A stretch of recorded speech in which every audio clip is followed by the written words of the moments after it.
So more of this planting process. We've got the beds all done. And this bit is kind of fun because I get to use a machete. So what we're going to do, we're putting the tomatoes about 5 feet apart so that they have room to vine and bush out. And then the squash, we're not sure exactly what kind of squash they are. We got them from a lady I used to work with up at the old place. So we're not exactly sure what type of squash they are. So what we're going to do, about 5 feet apart, squash about 4 feet apart, and tomatoes 5 feet. We're going to cut a hole big enough to put the plant in, the root ball in. We'll pack it in there. Put a lot of compost on it, finished compost on it, and then soak it really well. So that way it's got dirt underneath it, tilled dirt, well not tilled, but disturbed, loosened dirt underneath it, the dying grass, the cardboard to keep down the weeds, more grass for mulch, slow mulch from the field that we had out there. A little bit of compost for fertilizer, just in general, and then a lot of compost around the root, and then a whole lot of water. That should help us to save most of these plants. So that's our process. We mainly got it from David the Good. He's got a YouTube channel, check it out. It's like the Survival Gardener or something. He's really fun to watch and has a lot of good ideas, so we're going to be using those here. Another part of our stewardship. We have 15 acres of this woods. That's 15 of the 20 acres that we have is wooded. And part of that includes knocking down trees that are dead. So let me turn the camera around here. There we go. So the reason we're taking this one down, the top of the tree blew over in a storm. You can see that there. And this is a small tree, so does not have a big root system, and it's pretty crowded. So well, that's actually a vine. But yeah, so what we're doing here, making this V-shaped incision down at the bottom. It's small, so we only want one guy at a time, and you stand out of the way. So it's going to drop downhill. That's my brother William. He's leading us in this. He's got the most experience. So it's going downhill, so we're going to chop it down that way instead of trying to take it down this way, which is going to have a lot of obstruction, so we want to go take it downhill. Pretty close. This is our first time, at least my first time, felling a tree.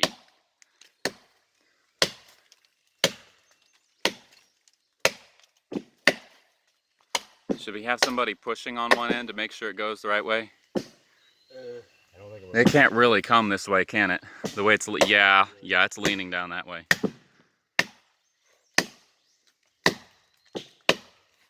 Watch those chips fly. No, wait. So it's only got a little bit on the side.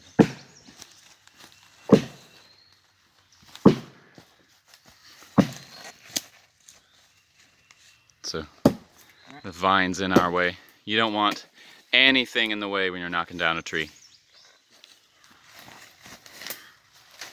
Bring in the big axe. There we go. Taking it down, trying to take it down pretty close to the root. Leaves less of a stump. There's less to rot. It'll be easier to work around later. Plus we can get more workable wood. And the wood chips are good. Ah, there it goes. It's going, it's going. Almost. It's a moving. Let's see if I can move back here. Alright, there. Stop there. There it goes. Timber! Very nice. So that's our first tree. Yeah. So it's a personal first. It's the first time that we guys have felled a tree on our own, and it's the first tree that we've felled on this property. I mean, we had the sassafras fall down, but the storm did that, so we can't take credit for that. So this is a momentous occasion for us. Thursday, and there's this massive grapevine going up this poor old tree. So one of my brothers chopped it at the root yesterday, but there's this weird stuff coming out of it. Look at that. It's It's all gooey and stuff. No idea what this is. He said that when he chopped it, it started basically bleeding water. Apparently that water is clean and drinkable. Probably not now, but I don't know. It's interesting. Thursday evening, as usual, a lot happening. Having some internet issues, we realized that we are probably out of range of the previous internet providers. So we'll have to go with the new one. So until then, it's just, you know, can't send emails. I don't send many emails anyway. That's all right.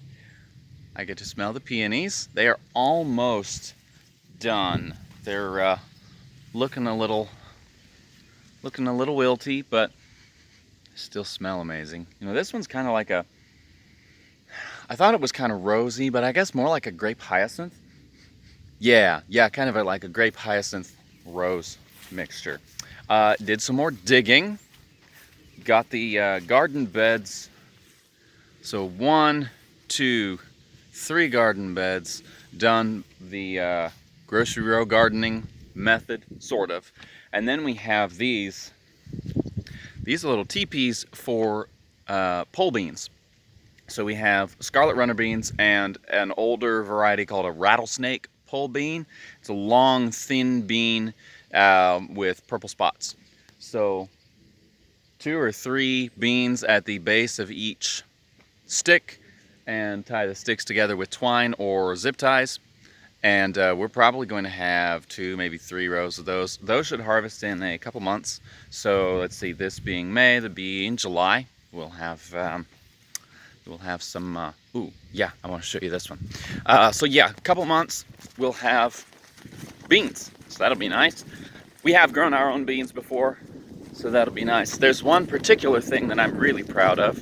We are transplanting a whole bunch of trees. Where's one that we did today? Well, this one we didn't do today, but this little guy, this is a walnut. Let's see if we can see him here. Where is he? Where is he? There you go. There's a walnut. He's tiny, only about that tall. But there's one in particular that I am really happy about. So we have walnut, shagbark hickory. We would love to see a slipper elm. I'm not sure. There's several sassafras trees in the area. We haven't seen any seedlings, so we won't be transplanting those. But this one I'm proud of. This is a cedar tree. And we found it on the bank over there at an incline about like that. So I got in with a trowel and a couple of other tools, and I dug around and I got the root ball out, and I had to sever the taproot about that far down. I was not happy about that, but I did it. We brought it here. We've had massive amounts of rain recently, so the ground is soaking wet. There's a lot of clay in the soil, so it's not the best, but I'm surprised at how much water it holds, which is fantastic. We don't have to deal with drainage issues, so that's good. So the dirt was wet, and I added some, actually I need to put this away. This is some of the compost black gold that we brought from the previous property and been sitting around for a while. So I put some around the roots of that. Yep, hopefully he'll be happy. He was not going to make it over there. A couple of my siblings have observed that there is a sound to birds' wings. In the city, we never really heard those because it has to be really quiet in order for you to hear them. Right now, the only things I can hear the wind rustling through the leaves of the maple tree up there, and there is a plane flying in the distance, but that's it. That's all I can hear. Couple of my siblings, I can hear some of the little guys chattering inside, but there is or was a bird in here, and the only way that I knew was I heard a pop, pop, pop, pop, pop. In fact, I heard the swoosh of another one up here. Oh, there he is. He's let's see if you can see him. Can you see him? Nope, he's gone. It was a nuthatch. Those are cute, really cute. Little creeper birds, not creeper like Minecraft, but creepers, and they creep along the underside of a branch. Often they'll go upside down a branch or a log, and since I'm here, I just have to smell the roses. Just, oh boy, oh, I love it. I did not expect this to be here when we moved in, and this I just love this. The blooms are kind of falling off, but all the petals on the ground is just, it's like something from a movie, and I do not hold life to this standard of movies. Having made some movies on the side, I know that movies are fake. I know from experience, movies are fake. Ooh, blue jay. Blue jay in the back. Is that him? There he is. See how close we can get. Nope, there we go. That's him. That little speck there, the phone does not do it justice. So I got my tech set up in our studio, so should be able to get to some editing pretty soon. So these videos may be getting better. Let's see, what else would we do? Oh, we are working on the chicken coop, and let's see. Whoops. Have a whole bunch of holes in the fields. Yeah, so working on the chicken coop, so that will probably come later in the video. This is being Thursday, we should get it finished up tomorrow. The chicks and Keats are on the way. Should be arriving sometime next week. Realized I didn't show you at all how we did these. So what we had done, again, the broad fork, amazing tool, broad fork by Meadow Creature. We have another one coming in. They're not cheap, but they are absolutely worth it. Saved us hours of back-breaking work. Basically it does the work of a shovel and a tiller and a pitchfork, all while being able to stand basically straight without having to bend over, bend your back, twist, lift up with the shovel and all of that. Broad fork is amazing. So we used that. So what we did in these beds, you can actually see where we started here. So let's see, from here to here. Let's see, can I get the phone? There we go, to here. That distance, 3 feet. And then from there to there, 4 feet. So that's the path, that's the bed. So we take the broad fork, and you can see where we dug it up a bit here. You just stick it in and flip it up. And then what we will go through by hand or with a shovel, we turn the grass side, the sod side down to kill the grass roots so it will not affect the growing of the beans. And then we do the same thing over here. We flip this up, and instead of just turning it over and laying it back in the path, we take it from the path and we put it on top. So that way it creates this raised bed, which is really raised, about like 6 to 8, maybe 10 inches. And it also creates a place for water to pool. Now, this won't be great long term, however, the soil is picking up water pretty quickly. And if we see that it's still pooled, maybe tomorrow we'll probably throw down some mulch or gravel. So I may have a video of that as well, probably later in this video. It also provides a sort of a swale and berm concept. I may have mentioned it in a previous video. Swale is basic, well, like this. You have a trench, and then you put it and make the berm with the dirt. So the water goes in here, it is soaked up by the dirt and the roots of the plants, and it waters the plants. It's a whole lot better if you can cover it with mulch or gravel to prevent evaporation and to hold it in the soil while still being able to walk on top of it, and things like mosquitoes don't start to breed in there. We haven't really had to deal with mosquitoes. We've had ticks, but those don't breed in water. Haven't really had mosquitoes yet, but I imagine those will be coming pretty soon. So yeah, that's how we did those beds. Quite a bit different from these beds. We still did use the broad fork. And as you can see over at the end there, we may be doing a bit of a swale type thing just to get more sod for, in fact, that might be what we did. Actually, yeah, they just piled dirt around the edges there.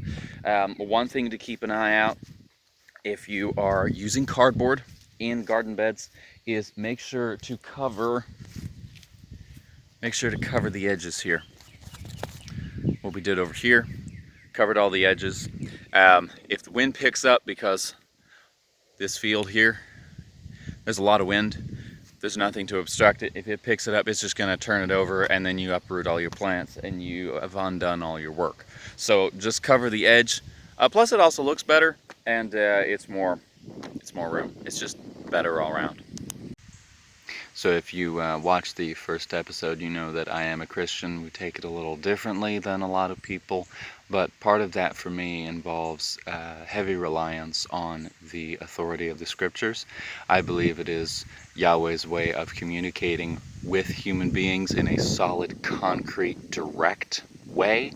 So I have started listening to the scriptures online. There are many free applications or free websites to read through the Bible, but there's one in particular from several years ago where Max McLean, if you're not familiar with him, he has a fantastic voice. He's a theater and audio actor with decades, I think, of experience. And BibleGateway.com, been around for a while. The two of them teamed up. So Bible Gateway has over 100, I think, translations of the Bible in English and Spanish. So I love that. I can cross-reference all sorts of stuff. And then Max McLean lent his experience, and the two of them made a recording of 4 different translations of the Bible. Max McLean reads it all the way through, from the first chapter of Genesis to the last chapter of Revelation. I know they have the King James and the English Standard. Then the New International Version. I don't remember what the 4th one is. I prefer the English Standard of the 4. I prefer the English Standard Version. So I've been listening to that, and it's not like he's just reading it out loud. In the beginning, God created the heavens and the earth. Now the earth is formless, blah blah blah. And he's actually reading it like he's telling it to you. It's fantastic. So I've been listening to that. So observations on that will probably come up through the episodes. One in particular that I was thinking of, I started at the beginning, so listening all through the Torah. I finished up Deuteronomy today and started on Joshua. One thing I've noticed is the repeated themes that go throughout the Torah that help to fill out some of the more difficult questions about some of the hard things that Yahweh tells his people in the first 5 books of the Bible.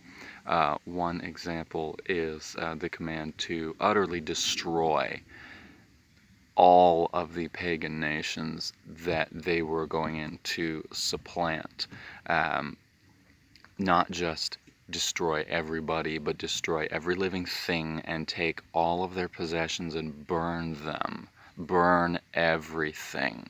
That's hard, that's harsh, and seems unnecessarily destructive. But when you look at the pattern set through the Torah, it's interesting. One thought that came to mind was that people, whether following Yahweh or not, human beings put their religious and ideological symbols on everything. Especially from the relics that we have from the Mesopotamian era of the Old Testament time. They had pictures and symbols of their gods and spirits and deities and religious symbols on their clothes, on their pottery, on the insides and outsides of their houses. They branded them on themselves and on their animals. They had it built into their artwork and their tools and their weapons. There was not anything, you couldn't keep anything by the people of this region, of the regions described in the Bible, without the high probability of having some sort of paraphernalia associated with one of these other gods. And after Yahweh has set up this covenant with Israel, saying, "You will have no other gods but me," it makes more sense within the line of the scriptures. Now, we could go round and round about, well, is that right? Well, is Yahweh really God? That's not what I'm here to talk about in this video right now. But for those of you who believe the Bible, who are Christians, who do follow Yahweh, just a thought. Friday afternoon. It's been raining on and off. Well, actually, it's been threatening rain all day, so we stayed inside doing stuff, organizing our studio area, organizing the shop, cleaning up inside, and it was all sunny 20 minutes ago. So we were digging another garden bed for the beans, and then it started raining, and now it's practically pouring. So we are going into the woods, some of the older guys, and gonna gather some sticks for bean poles. We're just keep our ears out for thunder, because we don't want to be out in the woods when it starts to rain electricity. And this thing on my head is, well, looks like a pirate or some stereotypical movie Arab, but it does a good job of keeping the sun and the ticks out of, or at least from direct contact with my hair and my scalp. So we have a walkie-talkie, and we're looking for sticks. Saturday evening, a little after dinner time, actually quite a bit, more like 8 o'clock. The younger guys are getting ready for bed. Today's been kind of a roller coaster. This morning we got some Keats, which is young guineas. We ordered 10. They sent 12. 3 were dead when they arrived. 3 were severely injured, so we had to dispatch them, and then so that was 6 out, and then a 7th one. It also had pretty severe issues, so we tried to nurse it to health as much as we could, and it showed no signs of recovering, so we dispatched that one as well. So we have 5, and these are what they look like. And we have a heat lamp on them. The heat lamp is usually orange. That helps. That's better at night. But that's what they look like. And they are tiny. They're about, they're not moving much because they're kind of sleepy. They're huddling together for warmth, and they're kind of funny when they're healthy. They're kind of funny because when they're a little smaller than chicks, actually. As adults, they will be quite a bit bigger than hens, but they when they lay out, they just kind of stick their feet out behind them and their heads out in front of them, so it's like somebody just sprawled out on the floor, and that's just kind of how they sleep. So, I mean, it's nice we got them. Kind of, just a reminder of the sin-cursed world that we live in, that 7 of them are now dead. But as stewards of God's creation, that is part of our job, is to determine when it is better for something to go, rather than to just sit around and suffer. We weren't going to get rid of the ones that were injured simply because it would be inconvenient to take care of them. We got rid of them because there was nothing we could do. The one that we thought we could do something for, we tried, and when that didn't work and there was no hope, we put it out of its misery as quickly and efficiently as we know how, which with little chicks is fairly simple. So, yeah, kind of a roller coaster. Another bright aspect of the day was we finally got all of our things moved out of the old house up in Indianapolis. So, yeah, that's it for us up there. Closing date is next week, and all of our stuff is moved out. So, it's been an interesting day. Also, got the shop organized, got this area organized. You can see all the weapons, both real and training weapons there, boxes of stuff, some ammo, some film stuff, all sorts of stuff. It's not too organized right now, but for the most part, yeah. Part of the reason we got these guineas was they're very hardy. They are not susceptible to a lot of the diseases that plague chickens. We will be getting chickens as well because chickens are easier to handle as domestic animals. These, when they grow up, they're going to be pretty feisty and want to live out in the woods, which is great because they will eat a lot of ticks. They do need a higher protein content, so we got don't know if you can see this here. Yeah, we got some turkey feed, actually. Stuff we had read online said turkey feed has a higher protein content, and so that's better for guineas. So we have them doing that. What we had done here, heat lamp. Now, ideally,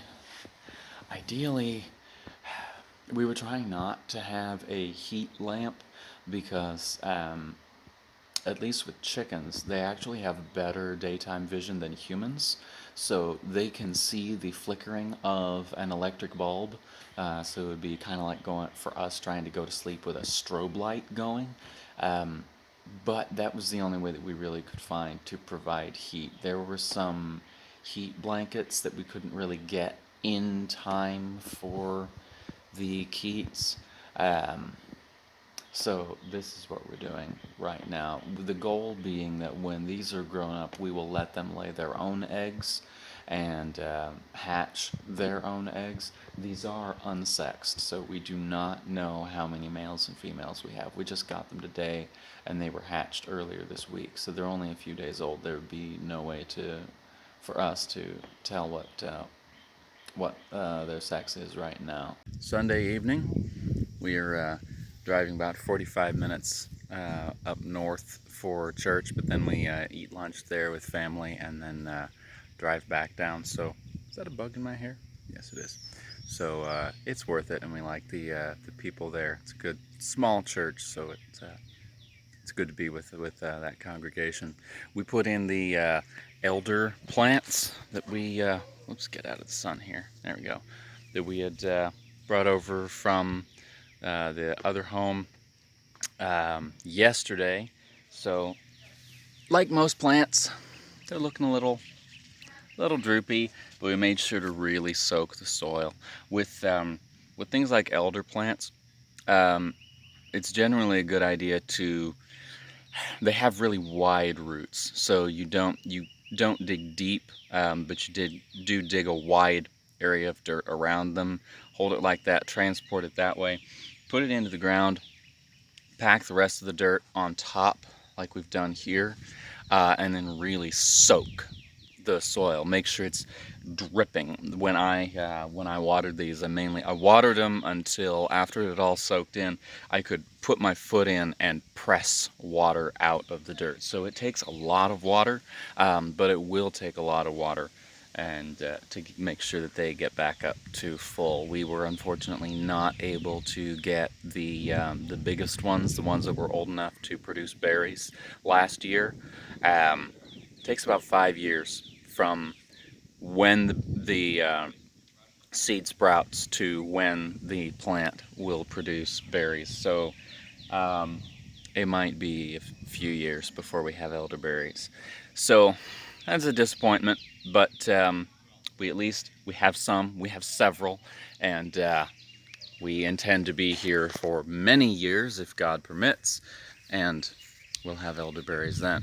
We are hosting the Memorial Day celebration for our side of the family, so we've got some of the areas mowed so that people can, oh, that sun is bright. Sunset is bright out here, out in Indianapolis. We, sunlight was blocked by trees and buildings, so just didn't really see the sunset, but it's quite bright. I'm gonna go over to this rose bush again. I know I show the rose bush in almost every video, but I think right now, as it is on its last leg, the blooms are just amazing. I want to see if you can maybe see those. It's just amazing. I love these. More animal adventures today. Another one of the Keats is dead. We're not sure why. Probably a combination of trauma during shipping and handling, and I don't know. We might not have the brooder hot enough. I'm not sure, but we'll see. It is nighttime. We have had verified sightings of a mountain lion in the area. We're not in an area that is known for a whole lot of mountain lions. Not like out in, out west, but they have been sighted. They are real. They are here. Nighttime is very quiet here. Well, I mean, except for now, when I don't know if it's the military training ground several miles away, or is that a toad? No, okay. I don't want to step on a toad. Not because I'm afraid of toads, but just because I don't want to step on them. So yeah, I have to make sure that keep my eyes out. I don't want to get jumped by a mountain lion. And then we rescued a toad from the inside of one of these buildings. They like to come into the building at night. But yeah, that's it. We have to make sure that these, especially the building with the Keats, stays locked up, because we don't want anything coming in and nabbing them. Monday evening. Had the Memorial Day family gathering. It was fantastic.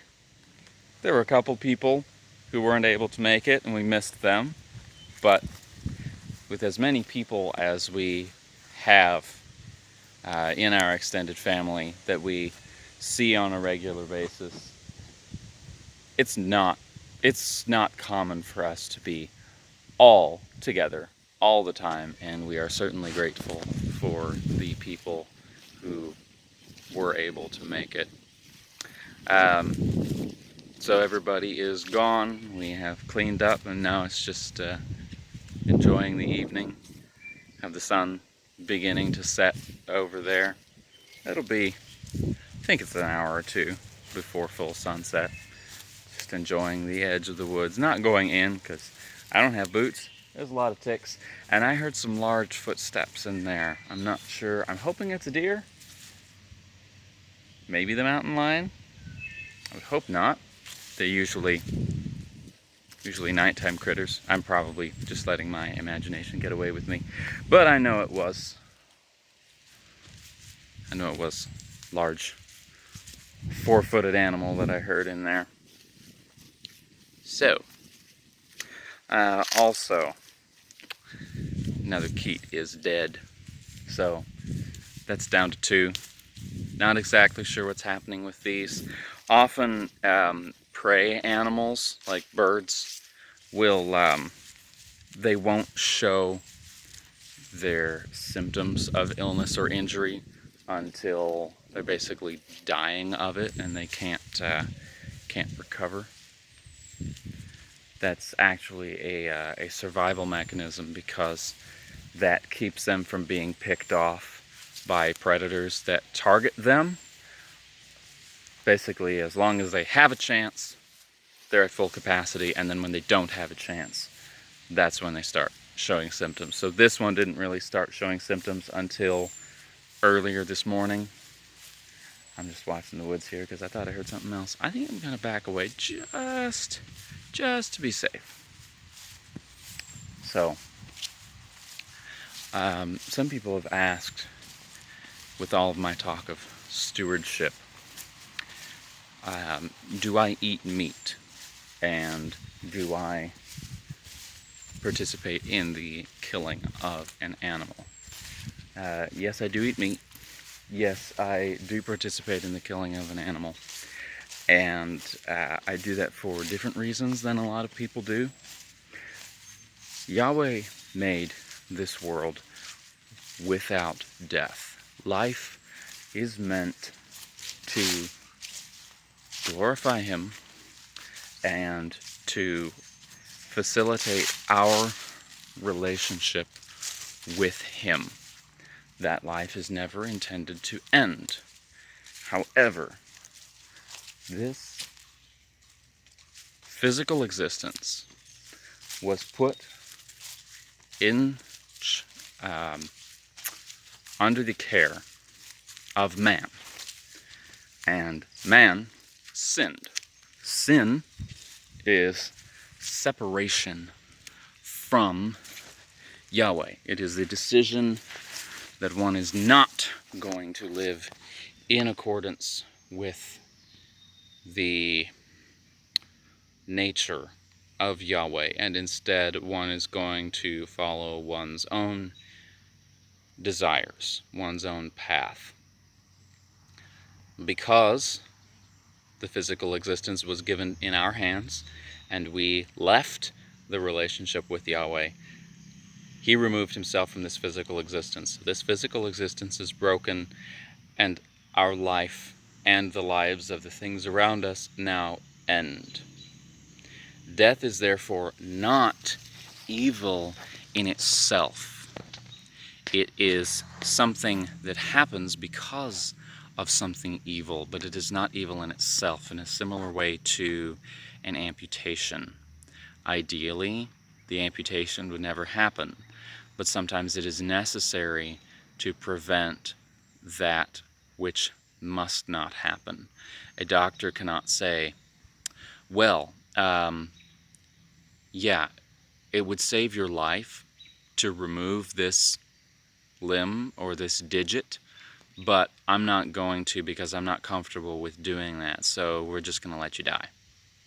Well, that would not be acceptable. That if a doctor were to do that, he would probably go to jail.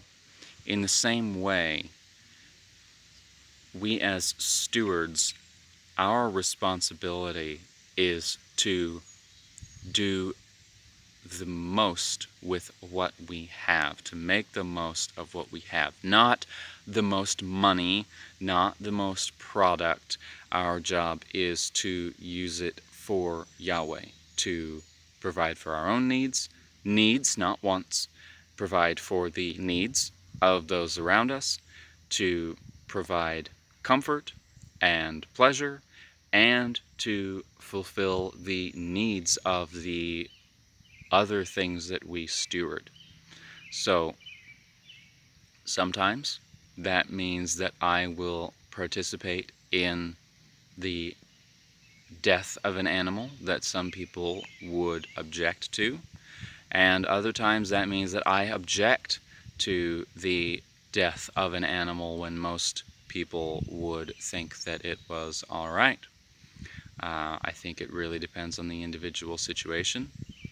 I believe that it does not just apply to death, but to everything.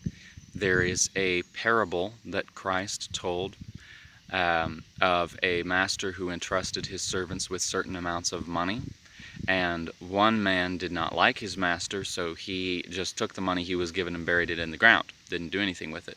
The other two went and invested it, and when the master returned from his long journey and asked them to give an account of themselves, the two who had invested the money came and said, "Hey, you gave me this much, I made this much more." And the other guy said, "Well, I kept it in the ground for you." And the master is pleased with the two who invested his money, and he fires the man who just buried his money in the ground. He said, I gave this to you, I entrusted this to you, you could at least have put it in the bank, so when I came back, I could have received it back with interest. I could have made more of it. The principle there showing that Yahweh has made us His stewards, part of the responsibility of the steward is to take what he is given and make it better, to produce a greater return that will please his master. The master has delegated his responsibility, his work, to the steward so that the steward can fulfill the work of the master according to the master's wishes and partake in the master's happiness.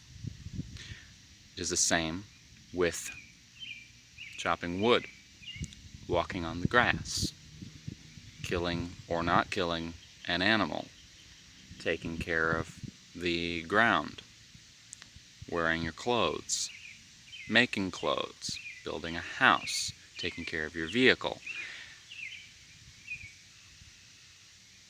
That which we have been entrusted should not be destroyed wantonly, but that does not mean it should never be destroyed.